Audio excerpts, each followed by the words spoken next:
السلام عليكم ورحمة الله وبركاته. إن الحمد لله والصلاة والسلام على من لا نبي بعده وعلى آله وصحبه وسلم تسليما كثيرا. সুপ্রিয় দর্শকবৃন্দ, সবাইকে স্বাগতম। ড্রিম ও হোলনিক্স লিমিটেড নিবেদিত গ্রিন টিভি পরিবেশিত নিয়মিত অনন্য আয়োজন আলোর পথ অনুষ্ঠানে সঙ্গে আছি আমি মোহাম্মদ মুস্তফা জামান। আজকের টপিক হচ্ছে জবানের হেফাজত, জান্নাতের জামানত। খুবই গুরুত্বপূর্ণ টপিক। মানুষের শরীরের ছোট্ট একটি অঙ্গ লিসান, জবান, কিন্তু এর প্রভাব বিশাল। রাসূলুল্লাহ সাল্লাল্লাহু আলাইহি ওয়াসাল্লাম বলেছেন, যে ব্যক্তি জবানের হেফাজত করবে আযমাল্লাহুল জান্নাহ, আমি তার জান্নাতের জামিন হব। সুবহানাল্লাহ। আজকে আমরা জানবো সংক্ষিপ্ত আকারে জবানের হেফাজত কিভাবে করা যায়, জান্নাতের উত্তরদের কিভাবে হওয়া সম্ভব। এই বিষয়টি জানাবার জন্যে আমাদের আমন্ত্রণ গ্রহণ করে স্টুডিওতে হাজির হয়েছেন। পরিচয় দেওয়ার মতো আমার কাছে কোনো শব্দ নাই। আপনাদেরই পরিচিত মিডিয়া ব্যক্তিত্ব, ইসলামী চিন্তাবিদ, গবেষক, মিডিয়ার জগতে যার সাবলীল পদচারণা এবং বাংলাদেশের ঐতিহ্যবাহী ইস্টার্ন প্লাজা জামে মসজিদের মাননীয় খতিব মোহতারাম শেখ মুফতি নিজাম বিন মুহিম হাফিজাহুল্লাহ তাআলা। আমি শুরুতে অনুরোধ রাখব, শুরু থেকে শেষ পর্যন্ত আমরা শুনবো আমলের নিয়তি ইনশাআল্লাহ। আমরা মোহতারামের কাছে চলে যাচ্ছি। আহলান সাহলান। আজকের আয়োজনের সময় দিচ্ছেন মোহতারাম। আসসালামু আলাইকুম ওরহমতুল্লাহি ওয়া বারাকাতুহু। ওয়ালাইকুম আসসালাম ওয়া রাহমাতুল্লাহি ওয়া বারাকাতুহু। আমি আল্লাহর শুকরিয়া আদায় করছি যে আপনার মতো একজন বিদগ্ধ স্কলারের সামনে এবং আমাদের জনপ্রিয় গ্রিন টিভির দর্শকদের জন্য আজকে আমরা সামান্য কিছু খেদমত উপহার দিতে পারছি। রব্বে কারিম যেন আমাদের এই আয়োজন কবুল করে। আমিন। আপনার প্রতি সকৃতজ্ঞ, ধন্যবাদ। জাযাকাল্লাহু খাইরান। মোহতারাম, আপনি অবগত হয়েছেন আজকের আমাদের আলোচনার বিষয় হচ্ছে জবানের হেফাজত, জান্নাতের জামানত। শুরুতে আপনার কাছে প্রশ্ন রাখতে চাচ্ছি, কোরআনের আলোকে মানুষ যে কথা বলে সেটা লিপিবদ্ধ হয় কি করে, যদি এই বিষয়টা আমাদেরকে বলতেন।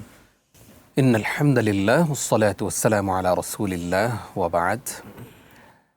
আসলে মানুষ সবচেয়ে বেশি বিপদে পড়ে শুধুমাত্র তার এই জিহ্বার কারণে। মানুষ যখন কথা বলে, অধিকাংশ সময় মানুষ মিথ্যা কথা বলে। মানুষ যখন কথা বলে, অধিকাংশ সময়ে অধিকাংশ মানুষগুলোই অশ্লীল কথা বলে, চগলখড়ি করে। অর্থাৎ আমাদের যতগুলো অন্যায় হয়, এই অন্যায়ের একদম আমরা যদি হেডকোয়ার্টার বলি তাহলে আমাদের এই জিহ্বা। এবং এর দ্বারা যতগুলো অন্যায় হয়, এর পাশাপাশিও আমাদের অঙ্গ প্রত্যঙ্গ দ্বারা আমরা যে অন্যায়গুলো করি, আমরা সিসি ক্যামেরাকে খুব ভয় পাই যে সিসি ক্যামেরা আমাকে মনিটর করছে। আমি একটু সিসি ক্যামেরার বাইরে থাকলে হয়তো কেউ আমাকে দেখবে না, আমি সেখানে অন্যায় করতে পারবো।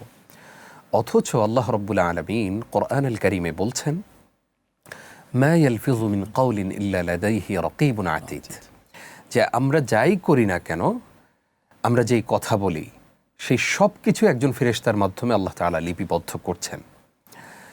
এই যে লিপিবদ্ধ করছেন, আমি যদি আল্লাহর কাছে মাফ চেয়ে না নিতে পারি, অথবা এই জবানের দ্বারা, এই জিহ্বার দ্বারা যে মানুষটাকে কষ্ট দিয়ে তার হৃদয়টাকে ক্ষত বিক্ষত করে ফেলেছি। আমরা একটা বিখ্যাত উক্তি জানি যে তরবারির আঘাতের চাইতেও জবানের আঘাত সবচেয়ে বেশি ধারালো। অর্থাৎ আপনি জবান দিয়ে মানুষকে এতটাই কষ্ট দিতে পারেন, মানুষকে খণ্ড বিখণ্ড করে ফেলতে পারেন তার হৃদয়টা সেই জবানের মাধ্যমে। এইটা যদি কেউ করে তাহলে আল্লাহ রাব্বুল আলামিন তাকে দুনিয়াতেও অপমানিত করবেন, আখিরাতেও লাঞ্ছিত করবেন। দেখুন, আমরা নবী করিম সাল্লাল্লাহু আলাইহি ওয়াসাল্লামের সাহাবায়ে কেরামদের তারা যে দৈনন্দিন কথাবার্তা বলতেন, আমরা আবু বকর রাদিয়াল্লাহু তাআলা আনহু, উকবা ইবনে আমির রাদিয়াল্লাহু তাআলা আনহু, ওনাদের ইতিহাস পড়ে দেখেছি যে ওনারা তাদের জিহ্বাটা টেনে টেনে ধরতেন, যে আমার এই জিহ্বার কারণেই আমি বিপদে পড়ব সবচেয়ে বেশি। সেই জন্য জিহ্বাকে নিয়ন্ত্রণ করার জন্য তাকেই নির্দেশনা দিতেন যে তুমি বেশি কথা বলো না, যত কম কথা বলবে ততই তোমার জন্য মঙ্গল, এইরকম করে তারা আফসোস করতেন যে এই জিহ্বাই হয়তো একদিন আমাকে বিপদে ফেলতে পারে। আমরা আমাদের দর্শকদেরকে বলতে চাই যে দেখুন, এই পৃথিবীতে আমরা এই যে এখন তথ্য প্রযুক্তির এই যুগ, এই সময়টাতেও আমরা দেখেছি যে সোশ্যাল মিডিয়ার কল্যাণে অনেক মানুষকে আমরা দেখতে পাই যারা শুধুমাত্র তাদের বক্তব্যের কারণে, তাদের কথার কারণে তারা অপমানিত হচ্ছেন, লাঞ্ছিত হচ্ছেন। এমনকি মানুষ এটাও ছাড় দিচ্ছে না যে স্লিপ অফ টাং আমরা যেটাকে বলি, অনাকাঙ্ক্ষিত ভাবে যে শব্দ বের হয়ে যায়, সেই শব্দের কারণেও একজন মানুষকে অপমানিত, লাঞ্ছিত আমরা কমেন্টের মাধ্যমে, তাকে রোস্টের মাধ্যমে, ভিডিও তৈরি করার মাধ্যমে, ব্লগিং করার মাধ্যমে পর্যন্ত মানুষকে অপমানিত করি শুধু এই জবানের ভুলের কারণেই। সেজন্য আমরা আমাদের দর্শক শ্রোতাদেরকে বলবো, জবানকে নিয়ন্ত্রণ করুন, জিহ্বাকে কন্ট্রোল করুন। ইনশাআল্লাহ আল্লাহ রাব্বুল আলামিন, আপনি যত কথা কম বলবেন ততই আপনার বিপদ কম আসবে এবং আল্লাহ তাআলা আপনাকে নিরাপদ রাখবেন। আপনি খুব দামি কথা বলছিলেন, যে কথাটা আমরা বেশি অনুপ্রাণিত হচ্ছি যে সিসি ক্যামেরা সব রেকর্ড হচ্ছে, তা আমার এই কথা সেটাও রেকর্ড হচ্ছে। কোরআনের বক্তব্য আমাদের সামনে তুলে ধরেছেন, সুতরাং সতর্ক হওয়া ছাড়া কোনো উপায় নেই। পরিণতি কি হয়ে থাকে সেটা আপনি বলেছেন, জি, লাঞ্ছিত হয় অপদস্থ, আল্লাহ হেফাজত করুক। আমিন। এখন আরেকটি বিষয়ের দিকে মনোযোগ আকর্ষণ করছি মহতারাম, সেটা হলো রাসূলুল্লাহ সাল্লাল্লাহু আলাইহি ওয়াসাল্লাম কোন আমলকে জান্নাতের জামানাতের সাথে যুক্ত করেছেন? আল্লাহু আকবার, খুবই কঠিন একটি প্রশ্ন। আমাদের দর্শকদেরকে আমরা জানাতে চাই যে দেখুন, আমরা এই পৃথিবীতে নেক কাজ করব, আল্লাহ তাআলা তো আমাদেরকে ভালো কাজ করবার জন্যই আদেশ করেছেন। কোরআনে বারবার এসেছে তোমরা ভালো কাজ করো, সৎ কাজ করো, সদাচরণ করো। কিন্তু দেখুন, রাসূল সাল্লাল্লাহু আলাইহি ওয়াসাল্লাম একটা জায়গায় আমাদেরকে ফোকাস করেছেন, মান ইয়াদমান লি মা বাইনা লাহইহি ওয়া মা বাইনা রিজলাইহি আদমান লাহুল জান্নাহ। যে ব্যক্তি তার দুই চোয়ালের মাঝখানের জায়গা অর্থাৎ এই জিহ্বা এবং দুই পায়ের দুই উরুর মাঝখান অর্থাৎ লজ্জাস্থানের হেফাজতের দায়িত্ব, কন্ট্রোলের দায়িত্ব, নিয়ন্ত্রণের দায়িত্ব নিতে পারবে, রাসূলুল্লাহ সাল্লাল্লাহু আলাইহি ওয়াসাল্লাম যিনি কিয়ামতের দিন সিজদায় পড়ে থাকবেন, আল্লাহ তাআলা তখন বলবেন ইরফা রাসাক, আপনার মাথা উঠান, আপনি যা আবেদন করবেন তাই কবুল করা হবে। সেই মুহাম্মদ রাসূলুল্লাহ সাল্লাল্লাহু আলাইহি ওয়াসাল্লাম বলেছেন, যে ব্যক্তি এই দুইটা জিনিসের দায়িত্ব নিতে পারবে, এই দুইটা জিনিসকে হেফাজত করতে পারবে, আমি তার জান্নাতের জামিনদার হব। সুবহানাল্লাহ, সুবহানাল্লাহ। দেখুন, আমরা আমাদের জন্য খুব বেশি কঠিন না, কিন্তু আমরা শুধুমাত্র একটু সচেতন হলে, একটু সতর্ক হলে এবং আমরা এই মেসেজটা যদি আমাদের সন্তানদের মাঝে ছড়িয়ে দিতে পারি, আমাদের স্ত্রী, আমাদের মা বোন সবার মাঝে যদি ছড়িয়ে দিতে পারি, আজকে যে আমাদের সন্তানরা আমাদেরকে স্কুলে যাচ্ছে, কলেজে যাচ্ছে, ইউনিভার্সিটিতে যাচ্ছে বলে জিএফ, বিএফ এইরকম কত কথা আমরা জানি, যে বয়ফ্রেন্ডের সাথে চলে যাচ্ছে, তার খুব কাছের ক্লোজ রিলেটিভ কারোর সাথে চলে যাচ্ছে।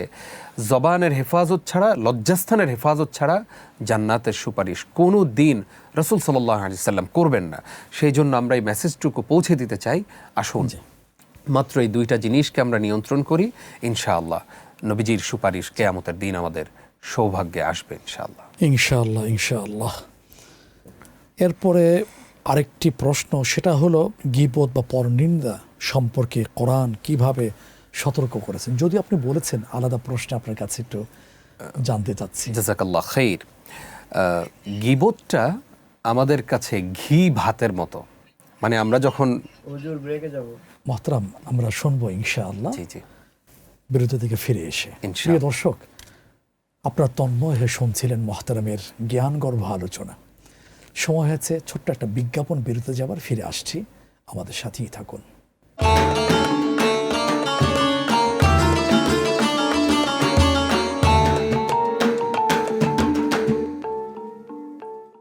সম্মানিত দর্শক, বিরতির পরে আরও একবার স্বাগত জানাচ্ছি আলোর পথ অনুষ্ঠানে।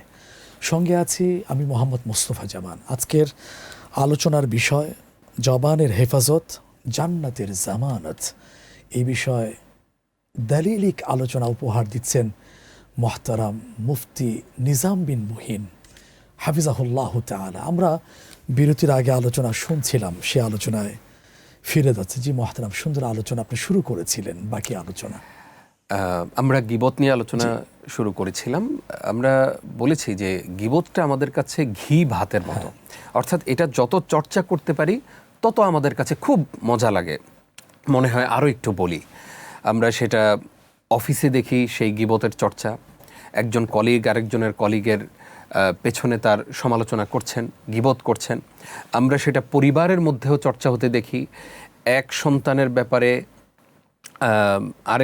এক সন্তানের ব্যাপারে আরেক সন্তানের কাছে কখনো কখনো বাবা মা পর্যন্ত গীবত চর্চা করছেন। ভাইয়েরা মিলে গীবত চর্চা করছেন, ভাই বোনের বিরুদ্ধে গীবত চর্চা করছেন। আত্মীয় স্বজনের কথা তো নাই বললাম। অর্থাৎ সকল জায়গায়, এমনকি আমি এটা দুঃখজনক হলেও সত্য, আমরা মিডিয়াতেও প্রচুর গীবত চর্চা হতে দেখি। যেই সোশ্যাল মিডিয়া আমাদেরকে সোশ্যাল বানানোর কথা, সামাজিক বানানোর কথা, সেই সোশ্যাল মিডিয়া আমাদেরকে অসামাজিক বানিয়ে ফেলছে। আমরা সেখানে স্ট্যাটাস, কমেন্টস এবং নানানভাবে আমরা সেখানে গীবত চর্চা করছি।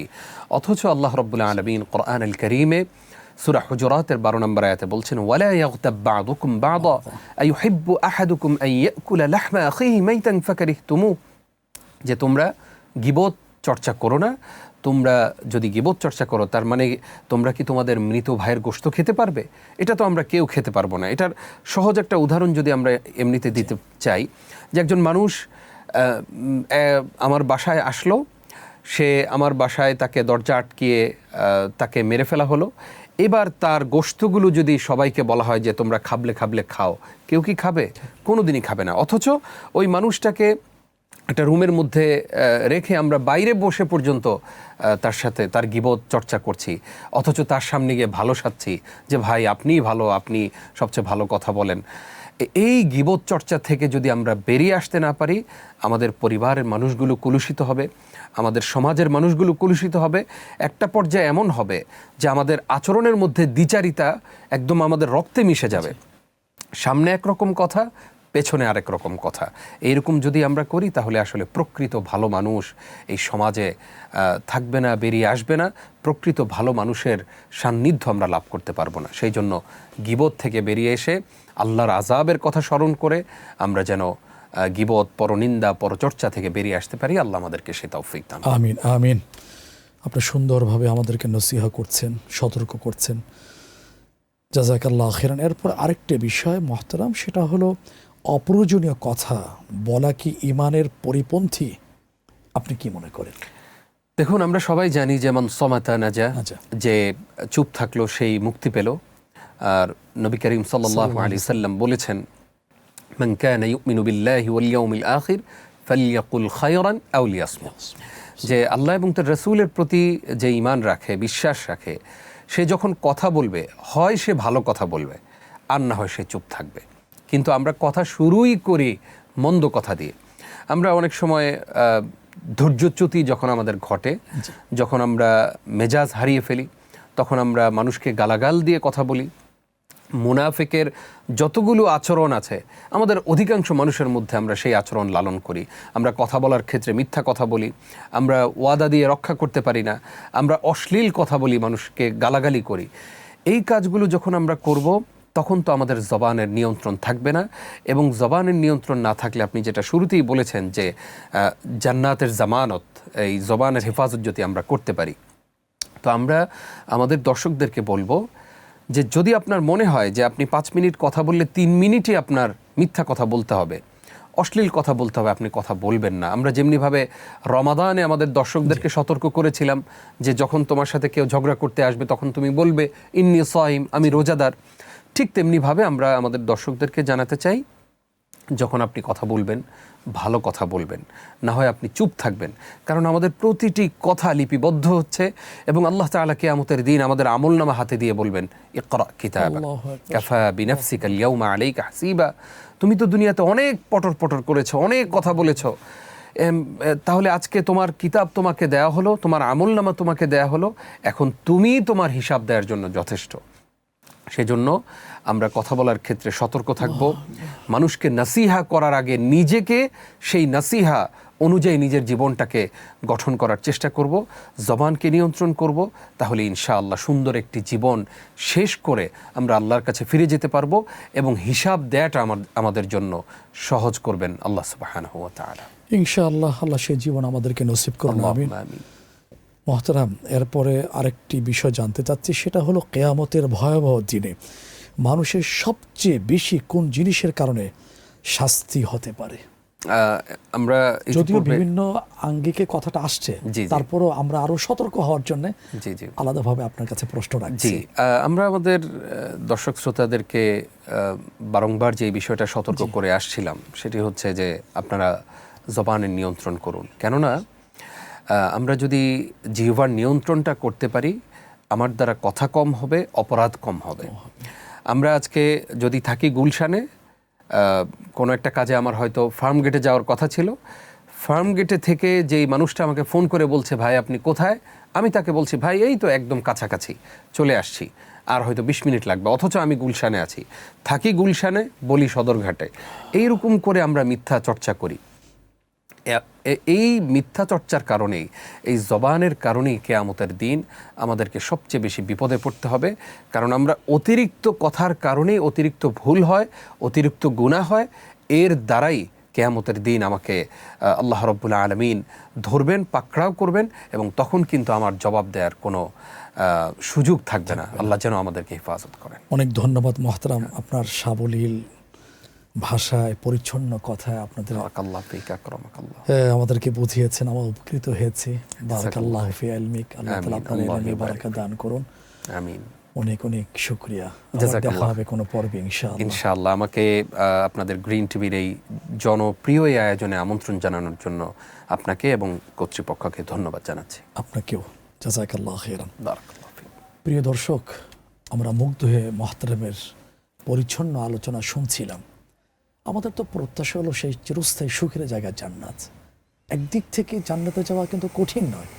কালিমাতুন তাইয়্যিবা, একটা ভালো কথা জান্নাতের দরজা খুলে যেতে পারে। পক্ষান্তরে খারাপ কথা জীবনকে ধ্বংস করে যেতে পারে, আখিরাতকে বরবাদ করে যেতে পারে। আসুন না, আমি, আপনি, আমরা সবাই মোহতারাম যেভাবে আমাদেরকে বুঝিয়েছেন, আমরা আমাদের জবানকে হেফাজত করি, সত্য কথা বলি, ওয়াকুলু কাওলান সাদীদা, আল্লাহর সন্তুষ্টি অর্জন করি। আল্লাহ তাআলা আমাদের সবাইকে জবানের যথাযথ ব্যবহার করার তৌফিক দান করুন, এই প্রত্যাশায় আজ এখানে বিদায় নিচ্ছি। যারা শুরু থেকে শেষ পর্যন্ত সম্পৃক্ত ছিলেন, আপনাদের প্রতিও কৃতজ্ঞতা। জাযাকুমুল্লাহু খাইরান।